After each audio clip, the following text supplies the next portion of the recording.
La ciencia. ¿Qué es lo primero que nos imaginamos cuando pensamos en ciencia? ¿Acaso vienen a nuestra mente laboratorios, científicos locos, tubos de ensayo, médicos, experimentos? Puede que incluso si uno está más inclinado hacia las ciencias biológicas, piense en plantas, en animales, en salidas de campo, en laboratorios, en moléculas, en microscopios, pero si seguimos adentrándonos en este imaginario de la ciencia, ¿quién está detrás de estas acciones? Quiero invitarles a pensar más en esta imagen mental de la ciencia. ¿Es un hombre? ¿Es una mujer? ¿Qué aspecto tiene? Probablemente si les pido que piensen en un científico famoso, se les venga a la cabeza Albert Einstein, Newton, Stephen Hawking, Darwin, pero sería la minoría de los que están viendo este video que pensarían en Marie Curie, Rosalind Franklin, Liz Meitner, Ada Lovelace, solo por mencionar unas pocas.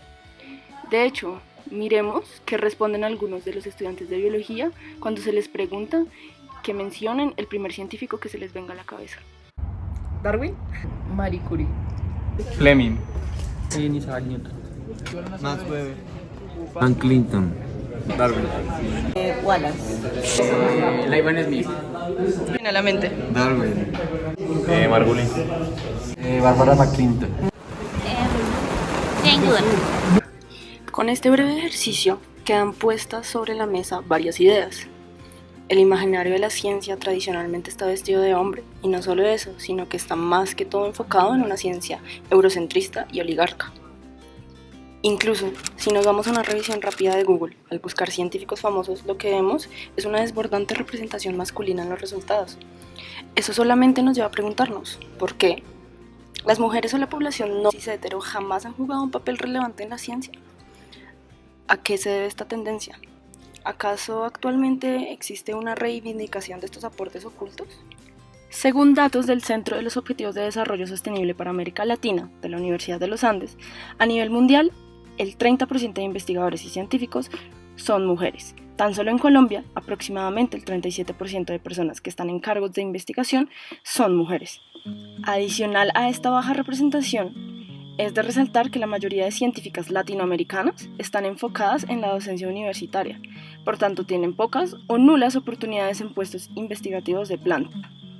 Además, si hablamos específicamente de los aportes de miembros del colectivo LGBTIQ+, y su quehacer científico, se podría iniciar mencionando que la homosexualidad fue considerada como una enfermedad mental en los manuales psiquiátricos occidentales hasta el año de 1975, no sin antes considerarse incluso un crimen, percepción que todavía es vigente en numerosos países. ¿Cómo aportar libremente desde esta perspectiva restrictiva y letal? Las mujeres y las personas pertenecientes a la colectividad LGBTIQ+, son dos muestras de grupos que en la historia reciente han venido ganando, tras luchas históricas en búsqueda de la igualdad, espacio en materia de derechos humanos.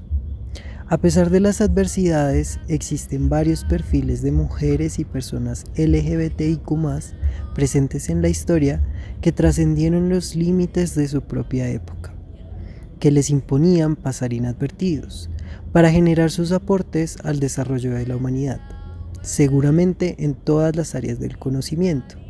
En este simposio, con el objetivo de visibilizar y de brindar un homenaje, se propone recopilar la historia de los aportes más relevantes de la mujer enfocado a Latinoamérica y de los miembros de la comunidad LGBTIQ+, a la ciencia.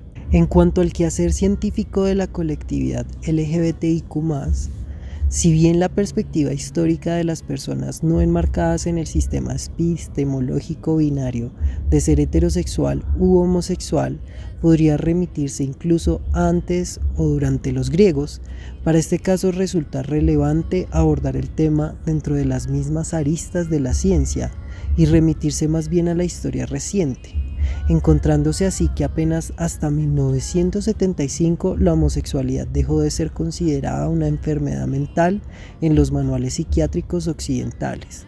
A pesar de ello, tanto históricamente como en la actualidad, la homosexualidad ha sido considerada ilegal.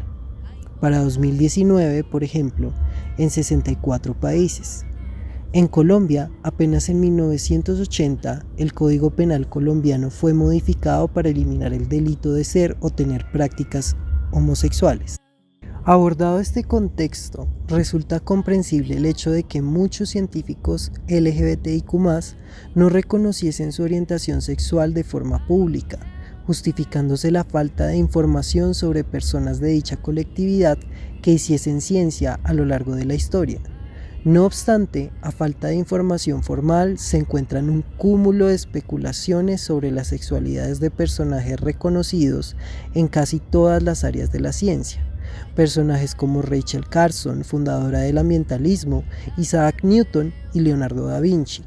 Dichas especulaciones se basaban principalmente en el estilo de vida de dichas personas, soportados por testimonios de sus allegados. Francis Bacon, científico, filósofo, político y jurista, entre otros, quizás sea tal vez el caso más soportado de homosexualidad en la historia de estos científicos que por su contexto no podían reconocerlo abiertamente. Bacon fue conocido por sus trabajos en filosofía que orientaron la labor de la misma ciencia, el desarrollo de principios científicos. Abogaba porque el quehacer científico y las decisiones derivadas del mismo estuviesen basados en hechos y no en doctrinas y creencias. Bajo este pensamiento, con la introducción del razonamiento inductivo, acompañado de la evidencia, constituyó el método científico, separando las ciencias imaginativas de la época de las intelectuales, y desde entonces es reconocido como el padre de la ciencia moderna. La supuesta evidencia sobre la homosexualidad de Bacon es recogida por el historiador Charles R. Forker, en la que cita fragmentos bibliográficos en la que se refieren. Por ejemplo, Sir Simon's Dewes, el pecado más abominable de Bacon, del que preferiría ser enterrado en silencio sin mencionar. John Aubrey era un pederasta, que en la dicción renacentista significaba homosexual, con su preferencia por Ganímedes, refiriéndose al mito del príncipe mítico secuestrado por Zeus para ser su copero y calentador de su cama, y sus favoritos. E incluso su madre, en una carta a su hermano, habló sobre Henry Percy, un tipo orgulloso, profano y costoso, a quien Francis tenía entonces como un compañero de cama y cuyo estar cerca de él temo que el Señor Dios no le agrada. Alan L. Hart fue médico, radiólogo, escritor y novelista, reconocido por ser el primer hombre transgénero en Estados Unidos que realizó su transición a través de cirugía. Después de graduarse de la Escuela de Medicina en Oregon en 1917, estudió radiología en la Universidad de Pensilvania. De ahí que fue la primera persona en proponer el uso de los rayos X para la diagnosis de tuberculosis, una de las enfermedades más mortales de los comienzos del siglo XX, que junto con otros manejos que él propuso de recuperación y contención de la extensión de la enfermedad, se le atribuye haber salvado la vida de miles de personas. Aunque tuvo dificultades en su carrera con colegas y estudiantes, fue una figura en su disciplina. Su libro semibiográfico, El impávido, de 1936, contaba la historia de un radiologista gay que sufría discriminación en su trabajo. Bruce Boeyer, biólogo, nació en Minneapolis, fue científico y activista, reconocido por su trabajo por los derechos de las personas gay y por la lucha contra la epidemia del SIDA. Doctor en Biología del Desarrollo, Bioquímica y Genética de la Universidad de Rockefeller.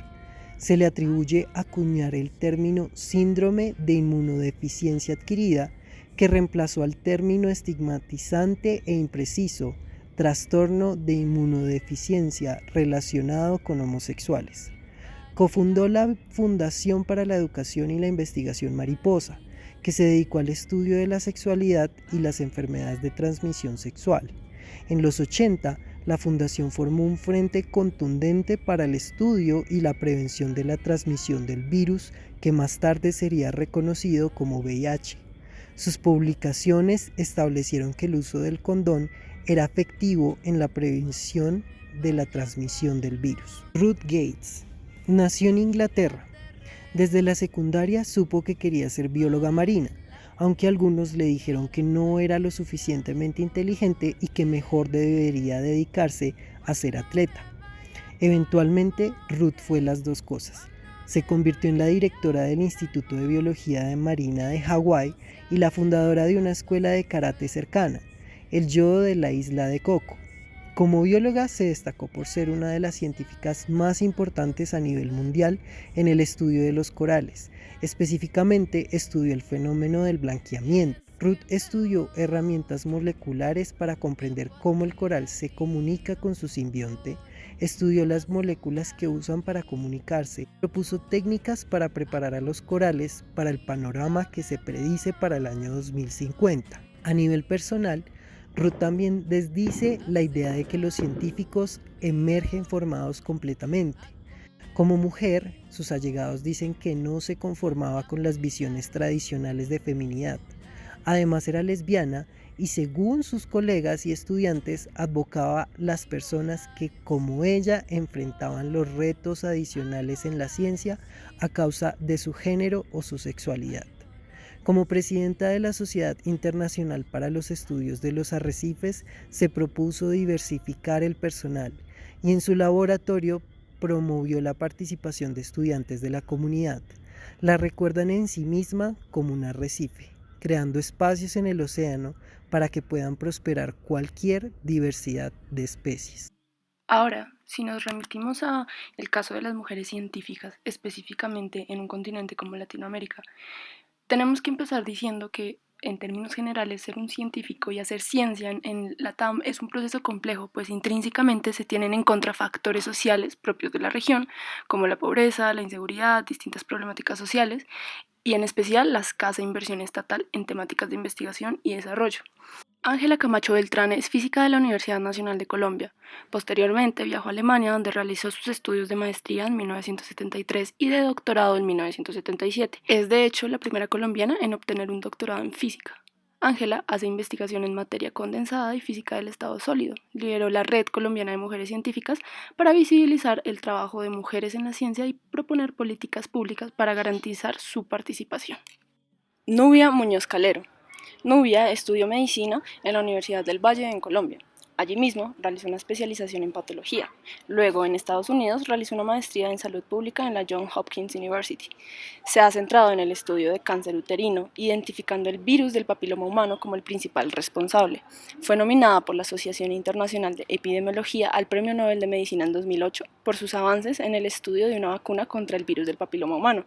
Además, ha recibido numerosas distinciones por sus aportes en distintos países a nivel mundial. Susana Fiorentino Gómez. Es una bacterióloga de la Pontificia Universidad Javeriana, graduada de maestría de la Universidad de Antioquia y doctora en inmunología de la Universidad Pierre y Marie Curie en 1992. Ha dedicado en gran parte su carrera científica a investigar sobre posibles tratamientos contra el cáncer de seno mediante fitomedicamentos, especialmente el dividivi y el anamu. Alexandra Olaya Castro. Es licenciada en Física de la Universidad Distrital Francisco José de Caldas. Realizó su maestría en la Universidad de los Andes y estudió su doctorado en Física en la Universidad de Oxford, en Inglaterra. Su investigación se enfoca en la cuántica biomolecular, sobre los efectos cuánticos en la fotosíntesis. En 2016 fue galardonada con la medalla Maxwell del Institute of Physics, una de las mayores distinciones de la física teórica, por su rol central internacional en la biología cuántica, particularmente por sus contribuciones a la teoría de los efectos cuánticos en sistemas biomoleculares. Catherine Barbosa Márquez, de Bolivia, es una bióloga de la Universidad de San Simón y magíster en Biología y Conservación de la Universidad Internacional Menéndez Pelayo en España. En 2016 descubrió Loncorina aurita, una especie de murciélago que se pensaba extinta en Bolivia hace más de 70 años. En 2010 obtuvo la beca para jóvenes exploradores de la National Geographic, convirtiéndose en la primera científica boliviana en ganar el premio L'Oreal, UNESCO a Mujeres en Ciencia. Raquel Chan es bioquímica de la Universidad Hebrea de Israel y doctora en bioquímica de la Universidad Nacional de Rosario, en Argentina. Sus estudios se enfocan en entender cómo las plantas se ven afectadas por las condiciones ambientales.